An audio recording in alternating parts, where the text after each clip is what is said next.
A noite caía sobre Lisboa como um manto de veludo negro, mas o grito de Miguel rasgou o ar antes mesmo de o sol se pôr por completo.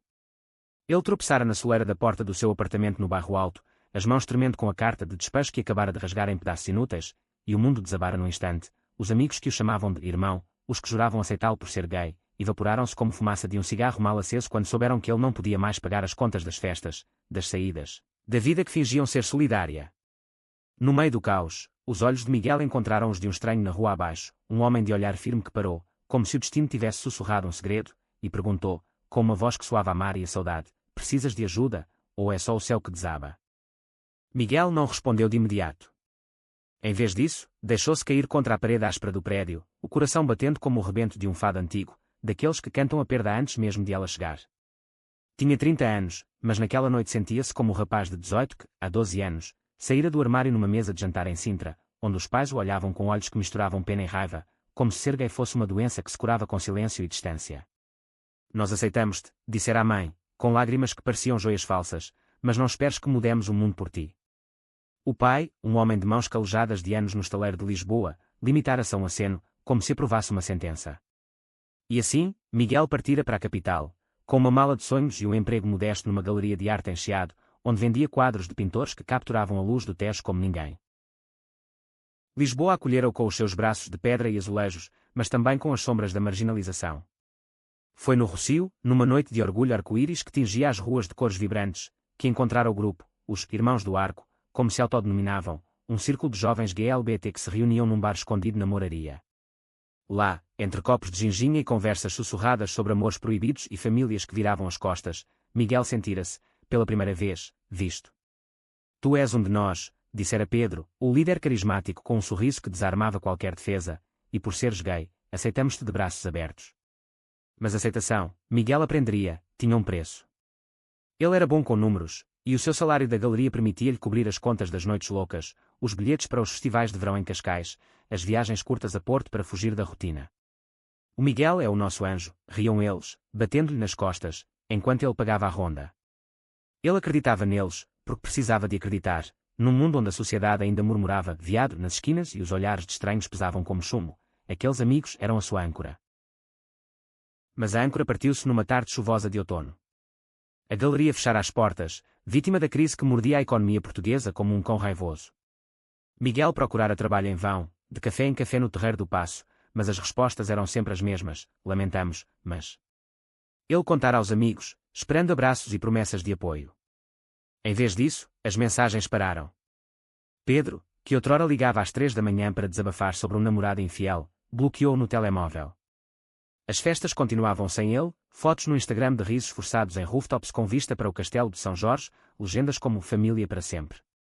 E agora, a carta de despejo, 3 meses de renda em atraso, o senhorio um homem idoso de alfama que balançara a cabeça com pena, mas sem misericórdia. A vida é dura, rapaz. Até para os teus. Assim. O estranho na rua chamava-se João. Tinha olhos verdes como as colinas de Monsanto e uma voz que carregava o sotaque suave do Alentejo, misturado com o ritmo acelerado da cidade. Parara o carro, um velho Fiat que parecia saído de um filme dos anos 80, e descera, ignorando o trânsito que buzinava impaciente. Eu vi-te da janela do meu ateliê, explicou, apontando para o prédio em frente, onde luzes quentes filtravam através de cortinas de renda. Parecias um quadro de ópera, sozinho contra o mundo. Sou pintor, chamo-me João. Deixa-me ajudar.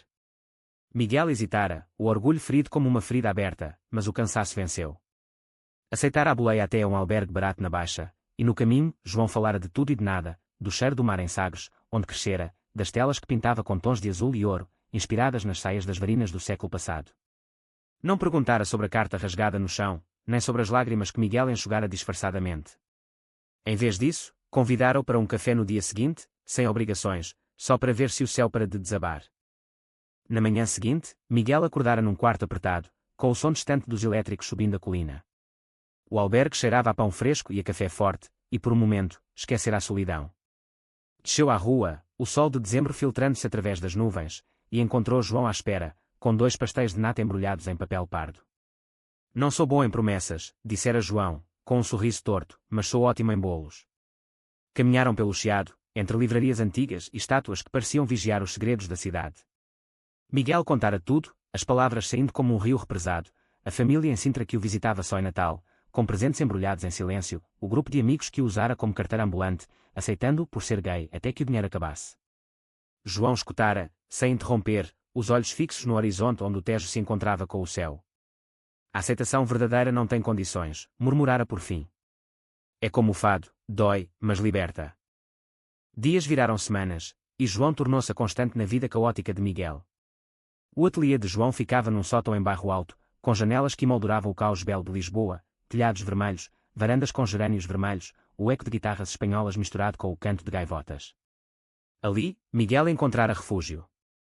Ajudava a preparar as tintas, a esticar as telas, e em troca, João ensinava-lhe a ver o mundo em camadas de cor. Olha para o Tejo não como água, mas como memória, dizia, o pincel dançando na tela. Eram toques acidentais, uma mão no ombro ao passar um copo de vinho, um olhar que se demorava demasiado, que acendiam faíscas no peito de Miguel.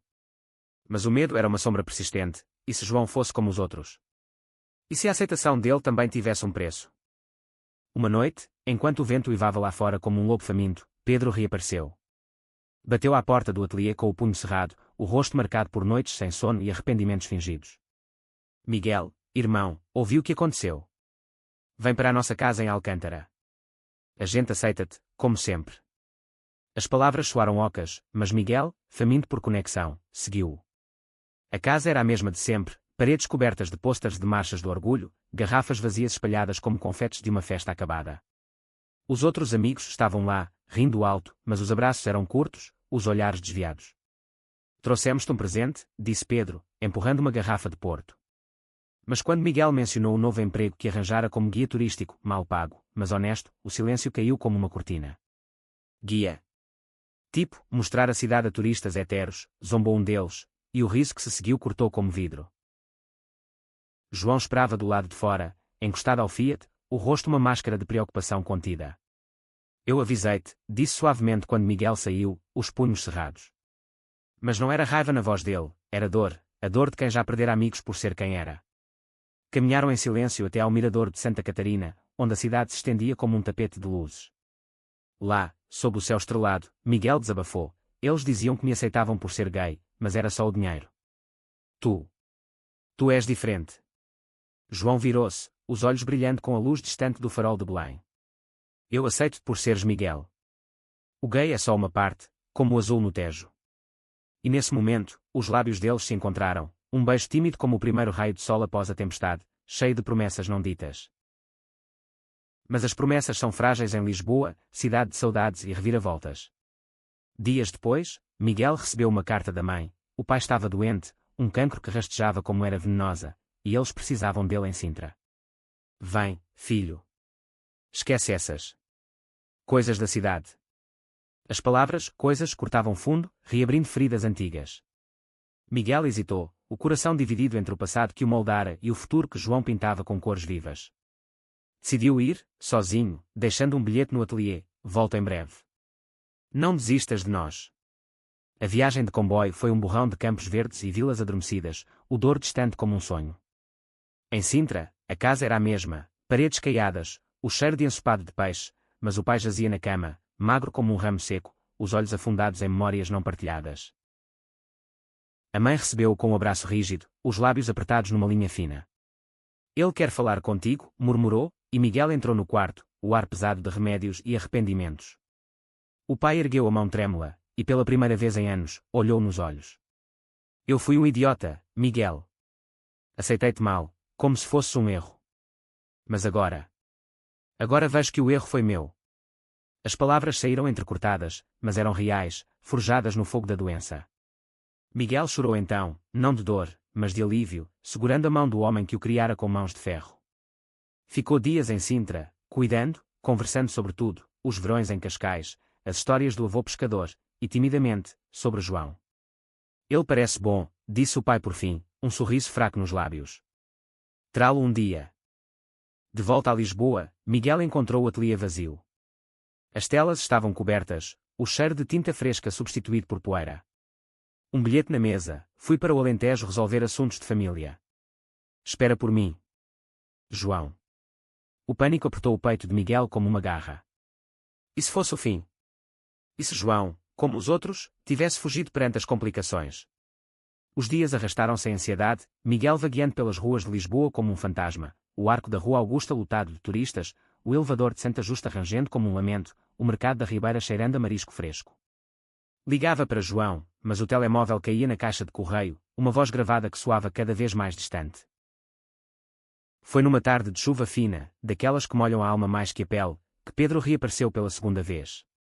Desta feita, não com sorrisos falsos, mas com olhos inchados de lágrimas. Miguel, preciso de ti. O grupo. Estamos falidos. As festas pararam, e sem ti. A confissão veio aos tropeções. Eles haviam gasto tudo em excessos, contando com o apoio de Miguel para tapar buracos. Achávamos que eras rico por seres assim, livre. A raiva de Miguel explodiu então, palavras afiadas como facas de ourivos, livre. Eu era o vosso banco, não o vosso irmão. Pedro caiu de joelhos na rua molhada, implorando perdão, mas Miguel virou as costas, o coração endurecido como a pedra do convento dos capuchos. Naquela noite, sozinho no ateliê, Miguel pegou num pincel pela primeira vez. Não era artista, mas as cores de João pareciam sussurrar segredos.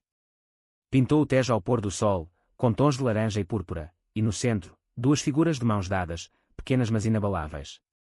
Quando terminou, o sol nascia, e com ele veio a batida na porta. João, exausto, com terra alentejana nas botas e um sorriso que iluminava o quarto. A minha mãe. Ela descobriu sobre nós numa carta que enviei. Gritou, chamou-me de vergonha da família. Mas eu disse-lhe, é amor, mãe. Amor de verdade. Abraçaram-se então, sob a luz nova, e Miguel soube que as reviravoltas da vida, por mais cruéis, levavam a portos seguros. Mas o destino, caprichoso como o vento do Atlântico, reservava mais uma surpresa. Semanas depois, durante a Marcha do Orgulho em Lisboa, com as ruas do Rossio pulsando ao ritmo de tambores e bandeiras multicoloridas, Pedro surgiu na multidão. Desta vez, não sozinho, trazia o grupo inteiro, rostos arrependidos, cartazes que diziam, aceitação sem preços. Aprendemos, Miguel, gritou Pedro por cima do barulho. Não por seres gay, mas por seres humano. Era um gesto genuíno, nascido da dor própria, um deles saíra do armário para a família, enfrentando o mesmo silêncio que Miguel conhecera. Abraços foram trocados, não de pena, mas de igualdade, e naquela noite, sob as luzes do PRID, Miguel e João dançaram, os corpos movendo-se em harmonia, o passado dissolvendo-se como névoa matinal. A família de Miguel veio a seguir. O pai, milagrosamente recuperado o suficiente para viajar, apareceu no ateliê com a mãe ao lado, um ramo de flores silvestres nas mãos. Queremos conhecer o João, disse ela, a voz tremendo mas firme. O jantar foi em Alfama, num tasco onde o fado se entrelaçava com risos, histórias de infância, confissões tardias, e o pai de Miguel, com a mão no ombro de João, murmurando, cuida bem dele. Ele merece. Lágrimas caíram, mas eram de cura, e naquela mesa, sob o som rouco de uma voz cantando, ai, esta Lisboa minha, as feridas fecharam-se como flores ao amanhecer. Anos passariam, mas aquela noite marcara o início. Miguel abriu a sua própria galeria, pequena mas vibrante, dedicada a artistas GLBT que capturavam as nuances da identidade portuguesa, amores que desafiavam o saudosismo, cores que rompiam o cinzento da repressão. João pintava ao lado, as telas agora cheias de figuras entrelaçadas, símbolos de resiliência. Os Irmãos do Arco transformaram-se num coletivo real, organizando workshops gratuitos em bairros marginais, ensinando que aceitação não se compra. E Miguel, olhando para o Tejo do Miradouro, com a mão de João na sua, soube que o amor, verdadeiro, não tem contas a pagar, só corações a partilhar. O sol de verão banhava as ruas de Lisboa com uma luz dourada, transformando o calçamento irregular em mosaicos vivos. Miguel e João caminhavam de mãos dadas pelo Jardim da Estrela, o ar perfumado com o doce das magnólias e o sal distante do mar. Era o seu primeiro ano juntos, e cada dia parecia um quadro novo na tela da vida. Mas sob a superfície de felicidade, correntes subterrâneas agitavam-se, a família de João, no Alentejo, enviava cartas esporádicas, palavras polidas que mascaravam o desconforto. Ele é bem-vindo, mas... O mas pairava como uma nuvem de poeira no horizonte plano das planícies. Miguel sentia-o, mas não falava, temendo que as palavras o tornassem real. Uma manhã, enquanto preparavam o pequeno almoço no ateliê, ovos mexidos com coentros frescos e café forte como o chão do Rossio, o telemóvel de João vibrou com insistência. Era a irmã, voz urgente, vem, João. A mãe caiu. É grave. O mundo parou. João empalideceu, os olhos verdes turvos como o Tejo em tempestade. Eu tenho de ir, murmurou, e Miguel assentiu, o coração apertado. Vou contigo. Mas João hesitou, a mão no braço de Miguel detendo-o. Não, amor. Eles ainda não estão prontos para ti. Para nós. As palavras doeram como sal numa ferida aberta, reavivando memórias de portas fechadas e olhares desviados. Miguel ficou em Lisboa, o ateliê um vazio e quante. Pintava febrilmente, traços selvagens que capturavam a ausência, silhuetas solitárias contra horizontes infinitos, cores que sangravam para o branco da tela.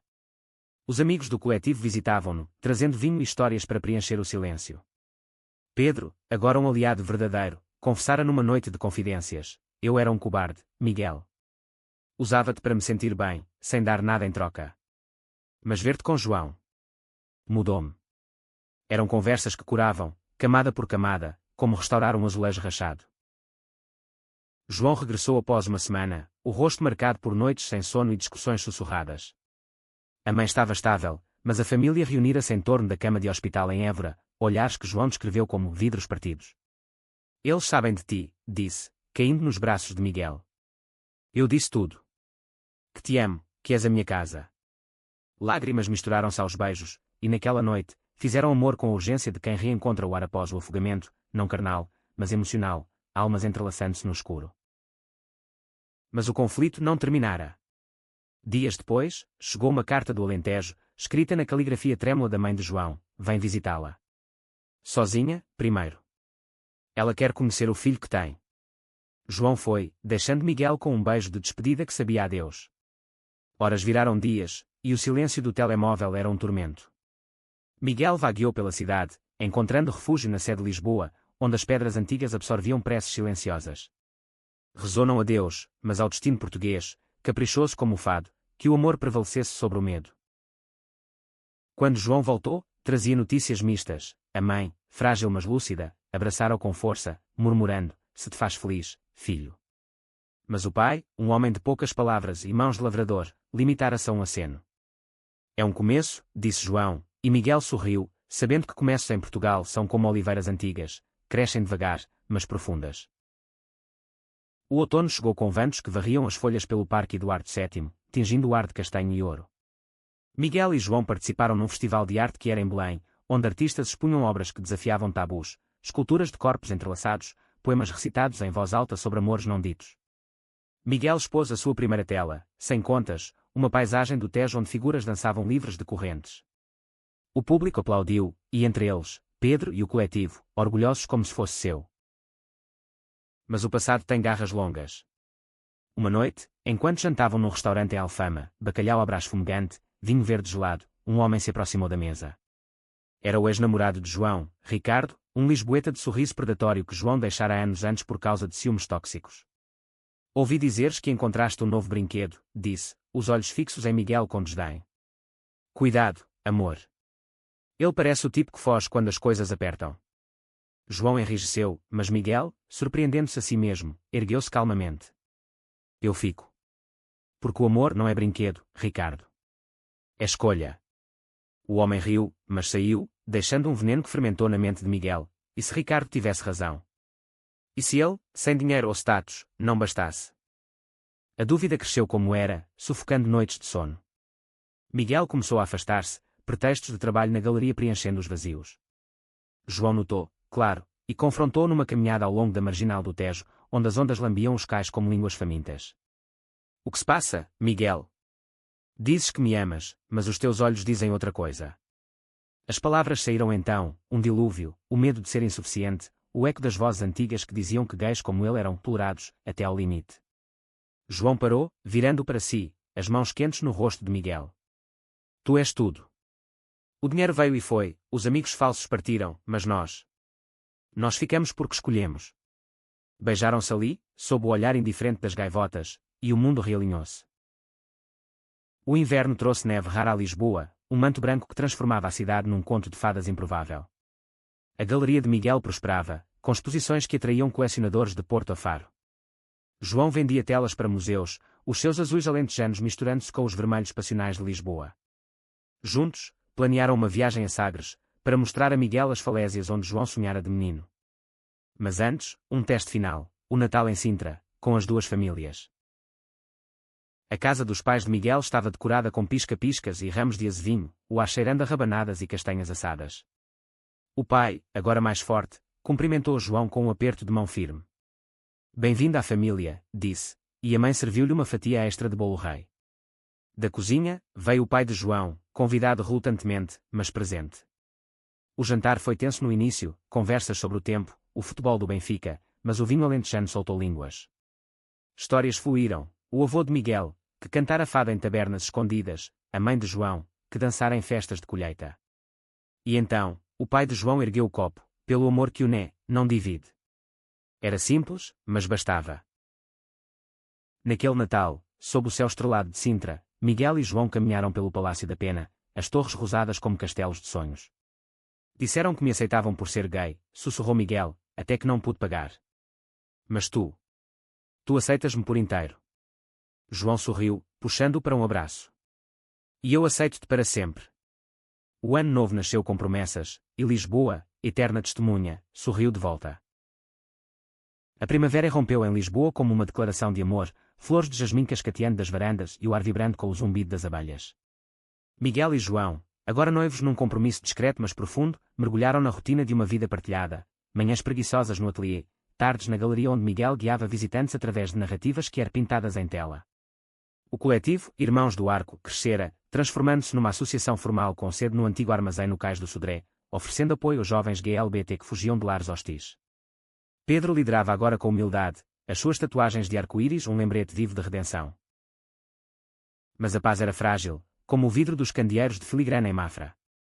Uma carta chegou ao ateliê, selada com cera vermelha, do advogado da família de João.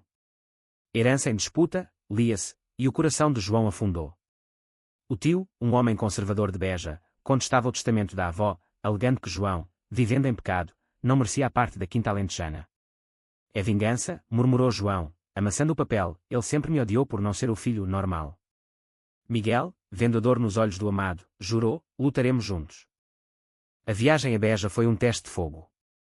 O Alentejo estendia-se como um mar de sobreiros e trigo dourado, o horizonte infinito e quando a vastidão da alma portuguesa. A quinta era um paraíso decadente, oliveiras centenárias, um poço onde João brincara de criança, o cheiro de terra vermelha após a chuva.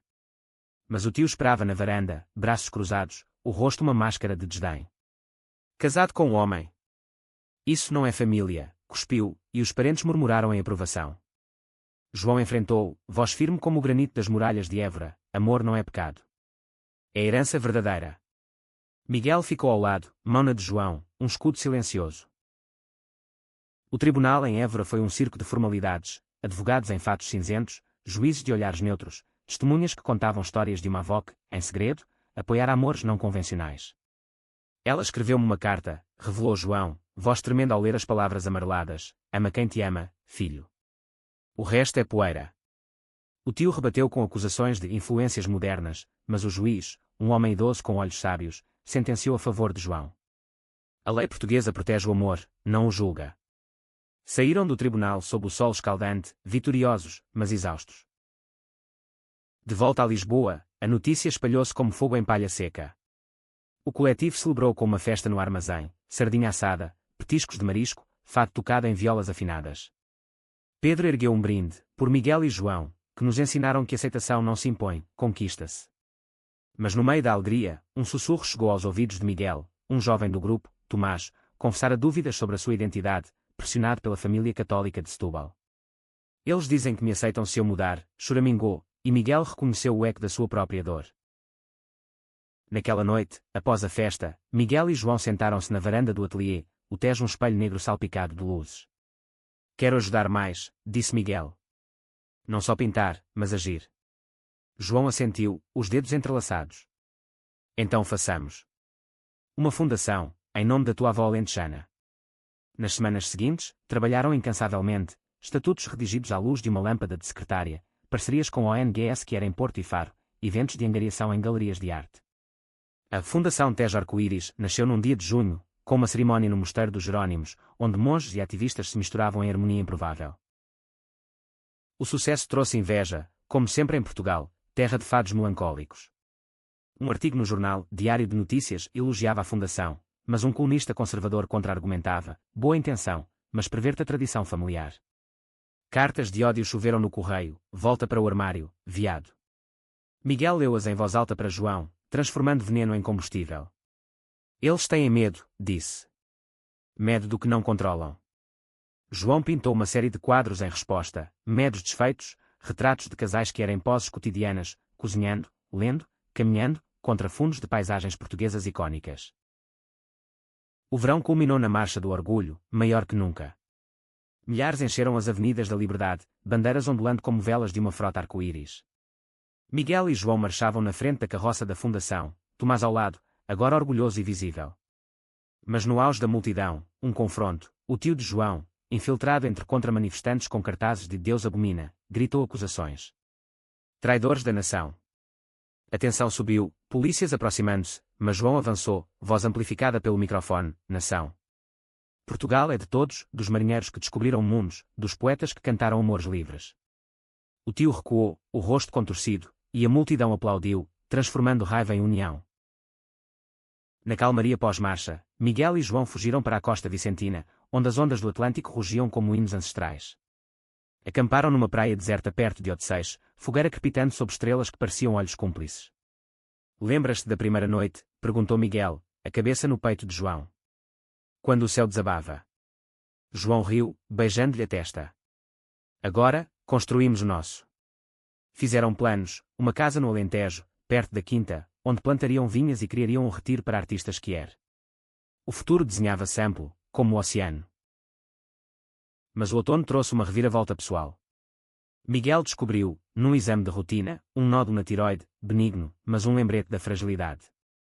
Contou a João numa caminhada pelo aqueduto das Águas Livres, as arcadas romanas e quando confissões. Medo de te deixar, admitiu. João parou, olhos marejados. Então vivamos cada dia como o último, cheio. Os meses de tratamento foram uma dança de consultas em hospitais de Santa Maria, mãos dadas em salas de espera cheias de ecos. A família de ambos voou para Lisboa, a mãe de João cozinhava sopas alentejanas, o pai de Miguel contava anedotas de estaleiro para distrair. O coletivo enviava flores, Pedro organizando vigílias de apoio.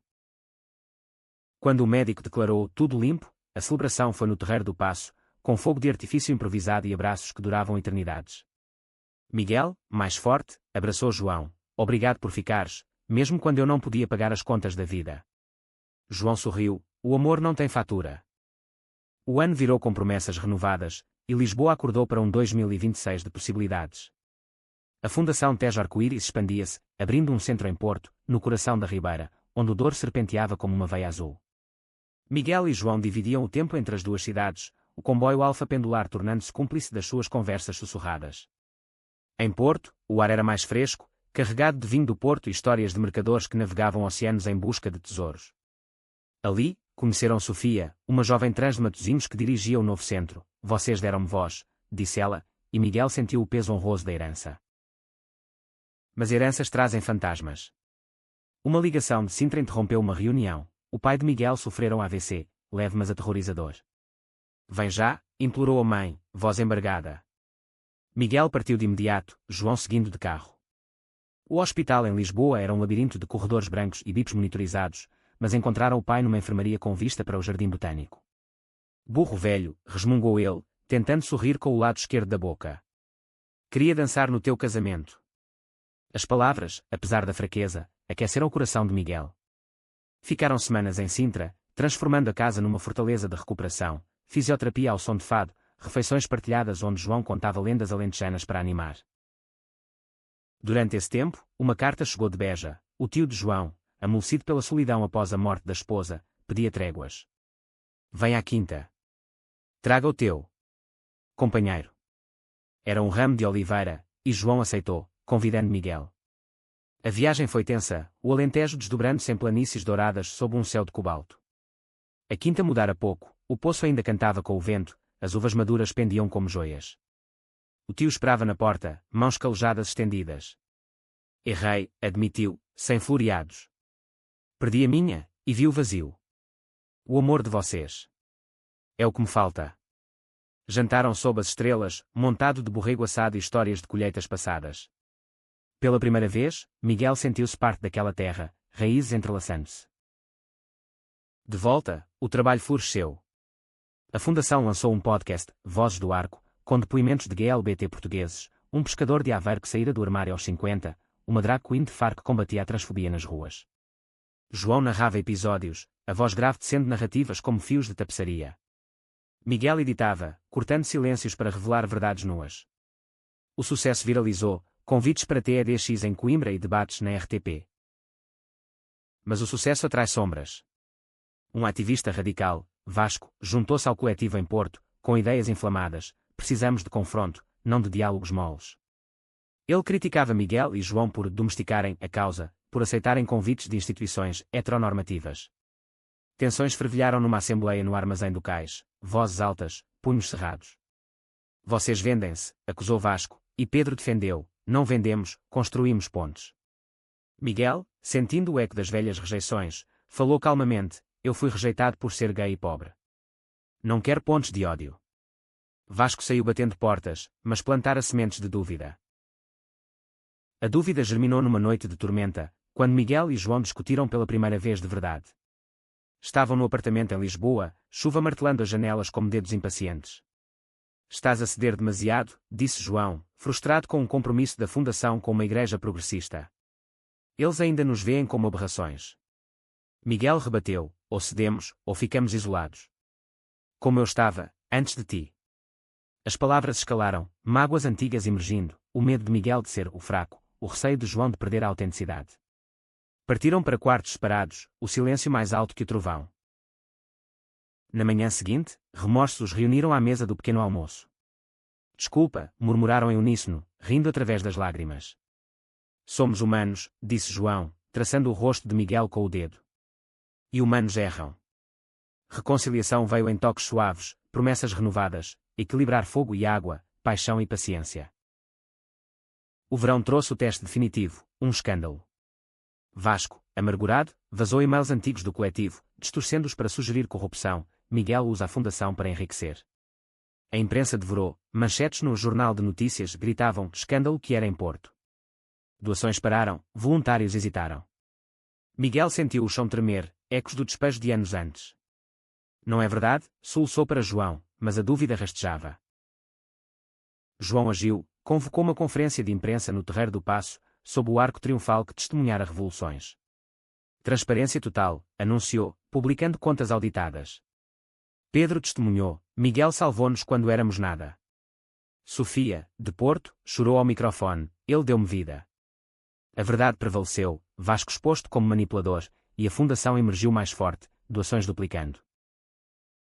Na calmaria, Miguel e João casaram-se numa cerimónia íntima em Sagres, falésias como altares, o Atlântico como coro.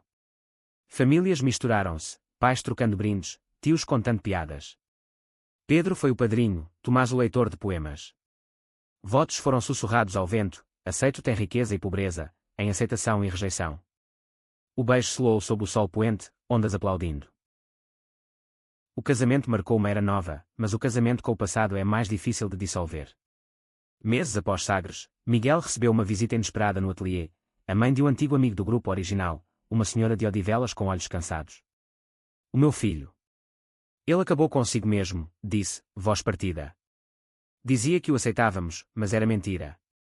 Como contigo. A confissão abalou Miguel, reabrindo cicatrizes. O rapaz, um jovem efêmero chamado André, fora o primeiro a rir das piadas homofóbicas nas festas, escondendo a própria dor atrás de copos. Eu devia ter visto, murmurou Miguel, abraçando-a, usávamos-nos uns aos outros para sobreviver. A tragédia impulsionou mudança.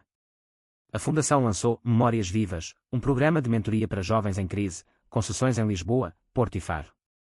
Miguel facilitava grupos, partilhando a sua jornada. Disseram-me que me aceitavam por ser gay, até que não pude pagar. Mas aprendi que a aceitação começa em nós. Histórias fluíam, rapazes de famílias rurais no Ribatejo, raparigas lésbicas de Évora combatendo casamentos forçados. João documentava em retratos, capturando vulnerabilidades em olhares diretos. Em casa, a vida tecia padrões complexos.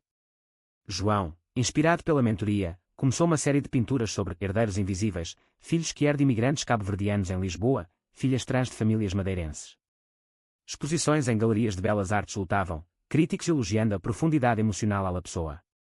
Miguel orgulhava-se, mas inveja sutil crescia: tu brilhas mais, brincava numa noite, mas o tom traía insegurança. A insegurança explodiu numa viagem a Madeira, convite da família de um mentorado. A ilha era um paraíso verde, levadas serpenteando como veias de basalto, o ar perfumado com poncha e flores de pau.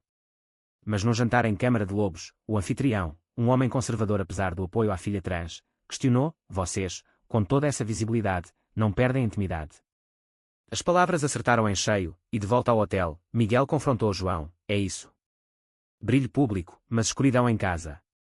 João, ferido, rebateu: eu luto por nós todos os dias. A discussão durou horas, portas batendo, silêncios gélidos. Reconciliação veio na pique do areeiro, ao amanhecer, nuvens abaixo como oceanos de algodão. Desculpa, disse Miguel, vendo o sol tingir o rosto de João. Medo de te perder para o mundo. João abraçou-o: o mundo é grande, mas tu és o meu centro. Prometeram datas semanais, piqueniques no Monsanto, fados em Alfama, para nutrir o íntimo. O outono trouxe um projeto ambicioso, um documentário sobre GLBT em Portugal rural, filmado em vilas do interior. Equipa viajou para Trás-os-Montes, onde montanhas guardavam segredos. Em Bragança, encontraram um casal gay de pastores, escondidos há décadas. Em Vila Real, uma comunidade trans tecendo tapetes com padrões arco-íris. Histórias de resiliência, aceitam-nos por sermos úteis, leite, vinho, até que descobrem quem somos. Miguel chorava ao filmar, vendo o seu reflexo. Mas ruralidade tem perigos.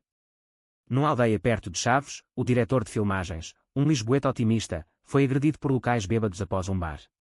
Saiam, aberrações, gritaram. A equipa fugiu, mas o trauma marcou. De volta, Miguel questionou: estamos a expor demais? João, furioso mas determinado, editou o footage em cenas poderosas: dor é verdade.